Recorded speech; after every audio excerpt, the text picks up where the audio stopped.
Praise lord. అందరికీ ప్రభువైన యేసుక్రీస్తు నామంలో అందరికీ వందనాలు తెలియజేస్తూ ఉన్నాను. అందరూ బాగున్నారు కదా? దేని బిడ్డలారా, ఈ లోకంలో చాలామంది కూడా అనేక సమస్యలతో బాధపడుతున్నారు. అనేక ఇబ్బందులతో బాధపడుతున్నారు.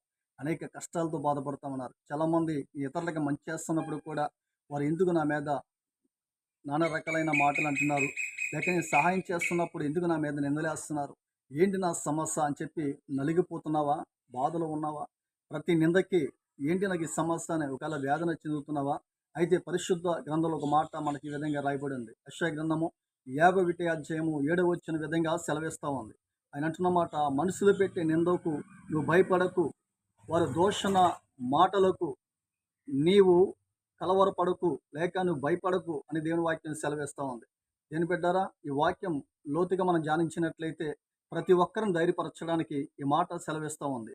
మనుషులు పెట్టే నింద, ఒకవేళ నీ సమస్యల్లో, నిందల్లో